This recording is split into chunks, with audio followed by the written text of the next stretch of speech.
എടി പൊന്നമ്മ, എവിടെ പോയി? ഇവള് കാണുന്നില്ലല്ലോ. എടി പൊന്നമ്മ, എടി പൊന്നമ്മ. രുക്മിണി, നിനക്ക് വയറ് നിറഞ്ഞോടി? കല്ല് പെണ്ണേ, തിന്നു തിന്നോടി, തിന്നു. ആടായി ജനിച്ചാ മതിയായിരുന്നല്ലോ. ഞാനരാ വേറെ വിശേഷമൊന്നും ഇല്ലല്ലോ. ഇതിനെ ചേർപ്പിക്കേണ്ട സമയമായില്ല. അനാവശ്യം പറയാതെ മര്യാദക്ക് പോകുന്ന നല്ലത് കേട്ടോ. എടി പെണ്ണ, ആടിന്റെ കാര്യമാ പറഞ്ഞത്. ആണോ? എടാ, ആടിന്റെ കാര്യം, ആടിന്റെ കാര്യം. പൊന്നമ്മേ, എടാ ഓടാ അവിടുന്ന്, ഓടാ അവിടുന്ന്, ഓടാ. പെറുക്കികള്, പെറുക്കികള്. എങ്ങനെയുണ്ട് രുക്മിണി? എങ്ങനെ? പൊന്നമ്മനടുത്ത് വാല് കാണിച്ചാലേ ശരിപ്പെടുത്തി കളയും.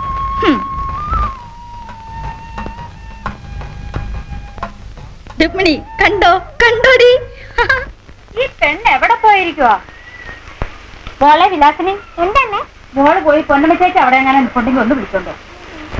ചെല്ലു മോളെ. അവൾ ആടിനെ തീറ്റാൻ പോയതാ. അതിന് അവള് വരട്ടെ. എത്ര ധൃതി പിടിക്കാൻ എന്തിരിക്കുന്നു? ഇങ്ങനെ ഒരു പെണ്ണ് പോയാ പോയ വഴിയാ. പ്രായമായി എന്നൊരു ചിന്തയെ അവൾക്കില്ല. മത്ത കുത്തിയാ കുമ്പളം മുളയ്ക്കോ? പാർവമ്മയുടെ അല്ലേ മോള്? അതെ, നമ്മുടെ പൊന്നമ്മക്ക് ഇപ്പൊ എത്ര വയസ്സാ? 17. സൂക്ഷിക്കണേ നിങ്ങളെ, നിയന്ത്രിച്ചാൽ നിൽക്കാത്ത പ്രായ. അതുകൊണ്ടൊരു കാര്യം ചെയ്യും, ഞാൻ പറയുന്ന പോലെ അങ്ങോട്ട് ചെയ്യ്. അവളെ അങ്ങ് പറഞ്ഞു വിട്. എന്താടി? കൊല്ലത്തന്ന് ശംഖുമാൻ വന്നിട്ടുണ്ട്. അതിന് ഞാനെന്ത് വേണം? ചേച്ചി അങ്ങോട്ട് അയക്കാൻ പോണല്ലോ. പോടി പെണ്ണെ. ശംഖുമാൻ പറഞ്ഞ ഞാൻ കേട്ടതാ. പിന്നെ ഞാൻ കേട്ടതാ. ആരുടെ കൂടെ അയക്കാൻ പോന്നു? അതൊന്നും എനിക്കറിയാൻ പാടില്ല. ചേച്ചി വേഗം വാ, അന്നേരം അറിയാം. നീ രുക്മിണി നോക്കിയോ, ഞാൻ ഇപ്പൊ വരാം.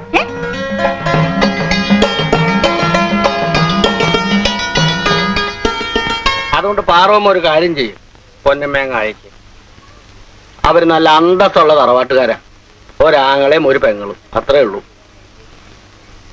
എന്താ ഒന്നും മിണ്ടാത്തെ? അവളുടെ അച്ഛനുണ്ടായിരുന്നെങ്കിൽ. വേലിപ്പിള്ള ചേട്ടൻ ഉണ്ടായിരുന്ന കാലത്ത് ഇതുങ്ങളെ രണ്ടെണ്ണത്തിനെ നിലം തൊടിയിക്കാതെ അല്ലേ വളർത്തിയിട്ടുള്ളത്. പക്ഷെ അതൊക്കെ പറഞ്ഞിട്ട് എന്താ കാര്യം? വിധിയാ.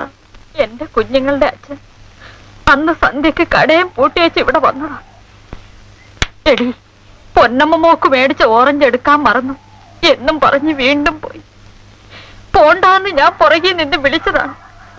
ഞാൻ പിന്നെ ആ മനുഷ്യനെ കാണുന്നു മരിച്ച് കരുതിയിലെ നിറത്തിൽ കിടക്കുന്നതാണ്.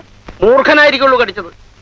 ഇനി അതൊക്കെ ആലോചിച്ചിരുന്നിട്ട് എന്ത് കാര്യം? വന്നാ പിന്നെ വന്ന പോലെ തന്നെ ഇങ്ങോട്ട് നോക്കുക. ഞാൻ പെങ്ങളുടെ ഇപ്പോഴത്തെ സ്ഥിതി ആലോചിച്ചിട്ടാ പൊന്നമ്മ അയക്കാൻ നിർബന്ധിക്കുന്നത്. പിന്നെ നിങ്ങളുടെയൊക്കെ ഇഷ്ടം. ഞാൻ അവക്ക് മനസ്സുണ്ടോന്ന് ചോദിക്കട്ടെ. ഒന്ന് ചോദിക്കും. അതെ, പൊന്നമ്മ എത്തിക്കഴിഞ്ഞല്ലോ. ഇതിലേ വാ, ഇതിലേ വാ.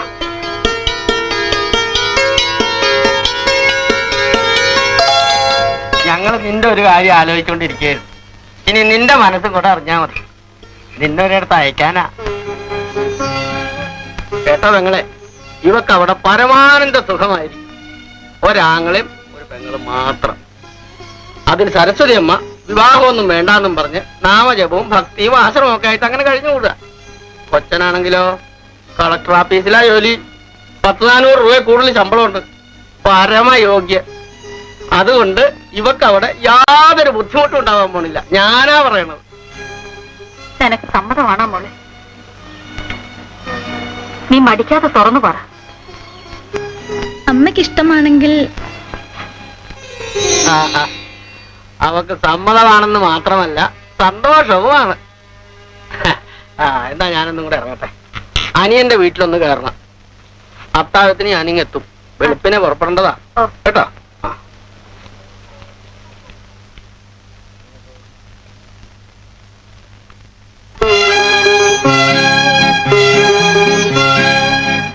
അമ്മ മനസ്സോടെ അല്ല മോളെ നിന്നെ പറഞ്ഞയക്കുന്നത്. അമ്മയെ അനുജത്തിയൊക്കെ വിട്ടേച്ചു പോകാൻ എനിക്കും വിഷമമുണ്ട്. എന്ത് ചെയ്യാൻ മോളെ? നീയെങ്കിലും സുഖമായി ജീവിക്കും. നീ ആ മുണ്ടുത്തുണിയെല്ലാം കഴുകിട്ടോ. വെളുപ്പിനെ പോണം. വെളുപ്പിനെ പോണമെന്നാണ് ശങ്കുമാവൻ പറഞ്ഞത്.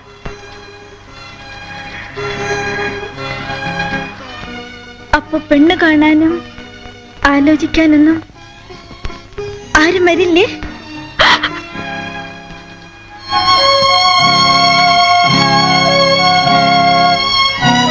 എന്താണമ്മേ? എന്തൊക്കെയാണ് അമ്മ ആലോചിച്ചിരിക്കുന്നത്? എനിക്കൊന്നും മനസ്സിലാകുന്നില്ല. എന്റെ മോളെ നിന്റെ അടുക്കള വേലയ്ക്ക് പറഞ്ഞേക്കുന്ന മോളെ ഞങ്ങൾ പറഞ്ഞത്.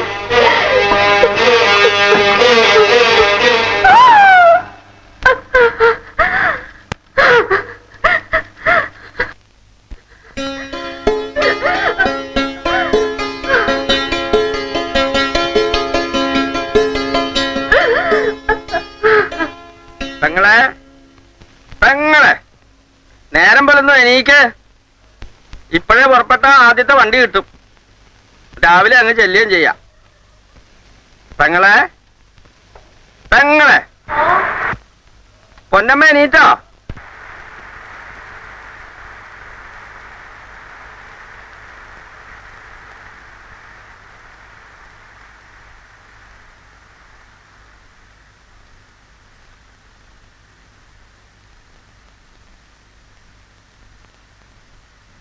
പൊന്നമ്മോ ഒന്ന് എളുപ്പം കൂടിയാട്ടെ.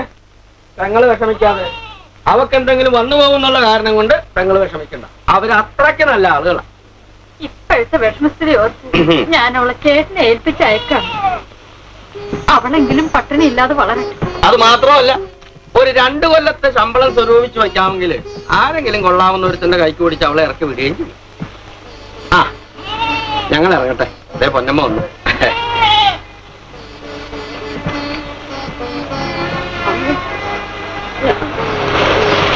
എന്റെ പൊന്നുമോള് പോയിട്ടു. ആ ഒന്ന് എളുപ്പാട്ടെ. സരസ്വതിയമ്മ ആശ്രമത്തിൽ നിന്ന് അവിടെ വരുമ്പോഴേക്കും ഞങ്ങൾക്ക് അവിടെ എത്തണം. വാ മോളെ വാ.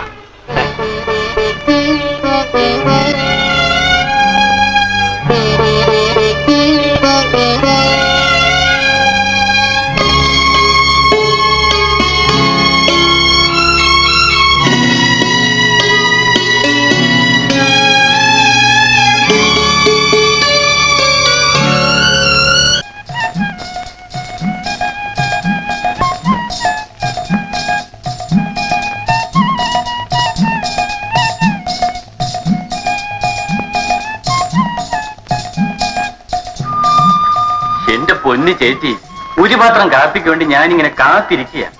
ഓരോ ദിവസം കഴിയുന്തോറും ചേച്ചിയുടെ ഈ ഭക്തിയുടെ നീളം കൂടിക്കൂടി വരികയാണല്ലോ. ഇനിയിപ്പോ മണി 8, ഇനി നാളെയോ? എന്റെ പ്രാർത്ഥനയും പൂജയും ഒന്നും മുടക്കാൻ എനിക്ക് സാധ്യമല്ല. ഈ പ്രാർത്ഥനയും ഭജനയും ഒക്കെ രാവിലെ 10 മണി കഴിഞ്ഞ് മതിയെന്ന് ചേച്ചിയുടെ ആ ഗിരിധര യോഗിയോടൊന്ന് പറയണം. എന്താ എനിക്ക് രാവിലെ കാപ്പിയും കുടിച്ച് സമയത്തിന് ഓഫീസിൽ പോകാമല്ലോ. നിന്റെ സൗകര്യം അനുസരിച്ചല്ല യോഗി ഈശ്വര പൂജ നടത്തുന്നത്. അങ്ങേർക്കാണെങ്കിൽ നാട്ടിലെ പെണ്ണുങ്ങളെല്ലാം വെണ്ണയും പാലും മുന്തിരിങ്ങയും കൊണ്ടുകൊടുക്കും. അനന്ത, ഗിരിധര യോഗി ആക്ഷേപിച്ച് പറയുന്നതൊന്നും എനിക്കിഷ്ടമല്ല. പറഞ്ഞേക്കാം.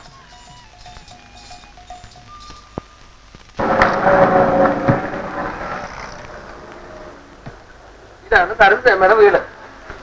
നീ അടുക്കള ഭാഗത്ത് കൂടെ അങ്ങോട്ട് പോയി, അപ്പുറത്ത് കൂടെ വടക്കുറത്ത് കൂടെ കേട്ടോ.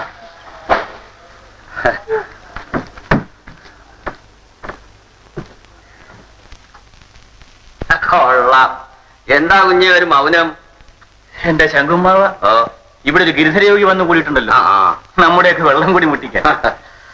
അവനൊന്ന് നാട് കടത്താൻ എന്താ ഒരു മാർഗം? കൊള്ളാം. ഒരു രക്ഷയില്ല കുഞ്ഞെ. അയാള് ശ്രീകൃഷ്ണ ഭഗവാന്റെ അവതാരമാണെന്നും പറഞ്ഞല്ലേ നമ്മുടെ നാട്ടിലുള്ള പെണ്ണുങ്ങളെല്ലാം നടക്കുന്നു. നമ്മുടെ കാർത്തിയാനി തള്ളയുടെ മകള് മീനാക്ഷി പെണ്ണ ആശ്രമത്തിലെ പ്രധാന ഗോപസ്ത്രീ. സരസ്വതിയമ്മ അപ്പുറത്തെങ്ങാൻ ഉണ്ടാവോ? പേടിക്കണ്ട, ചേച്ചി പൂജാമുറിയിൽ കയറി കഥകടച്ച് കാണും. കൊള്ളാം. അപ്പോഴേ ഈ യോഗിയും ശിക്ഷനും പ്രാർത്ഥനയ്ക്ക് ഇരിക്കുമ്പോ നമുക്ക് കുറെ നായ്ക്കൊറണപ്പൊടി കൊണ്ട് വിതറിയാൽ ചൊറിഞ്ഞ് ശരീരം മുഴുവൻ തടിക്കട്ടെ. കൊള്ളാം. അതൊന്നും ഒരു രക്ഷയില്ല കുഞ്ഞെ. ആ പൊടിയൊന്നും നമ്മുടെ ഗിരിധര യോഗിയുടെ ശരീരത്തിലേക്ക് യേശുവില്ല. തൊലിക്ക് അത്ര കട്ടി കൂടുതലാണ്. പിന്നെ എന്താ ഒരു മാർഗം? രാവിലെ ഉണരുമ്പോ എനിക്കൊരു പാത്രം കട്ടൻ കാപ്പി കുടിക്കണമല്ലോ. അതിനുള്ള മാർഗമൊക്കെ ഈയുള്ളവൻ ഉണ്ടായിക്കൊണ്ട് വന്നിട്ടുണ്ട്. നല്ല കിളി പോലത്തെ ഒരു പെണ്ണിനെ അടുക്കളയിൽ നിർത്താൻ കൊണ്ടുവന്നിട്ടുണ്ട്. എവിടെ?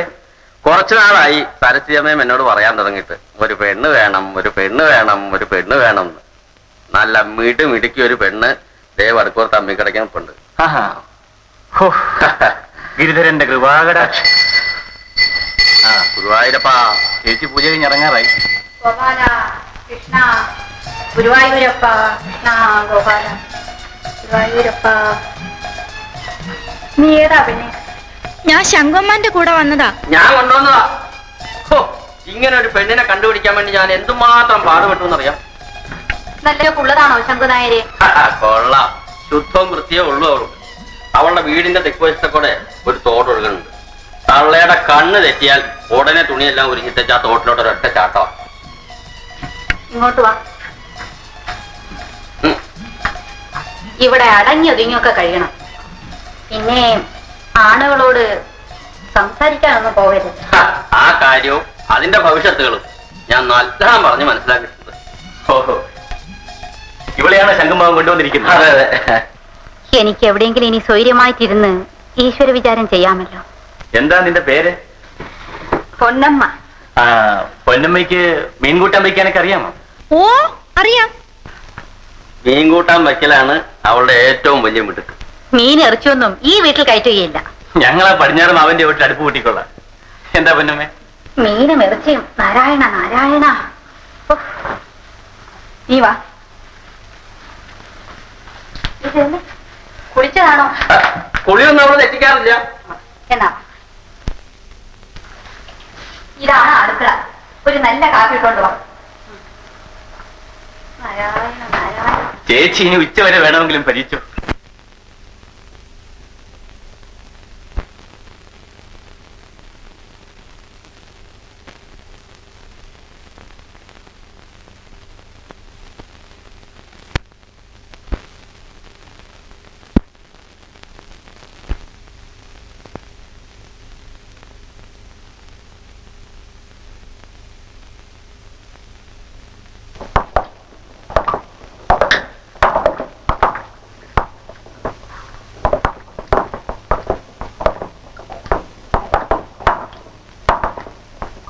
നോക്കൂ നോക്കൂ. ദേ,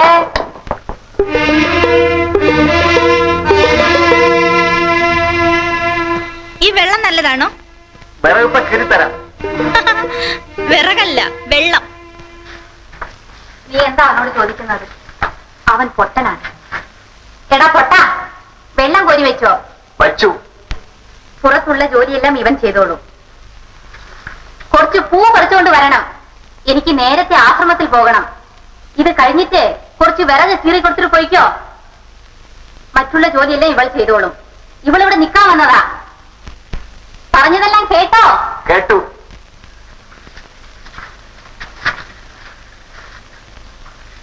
ആ വെള്ളം നല്ലതാണോ? ഓഹോ,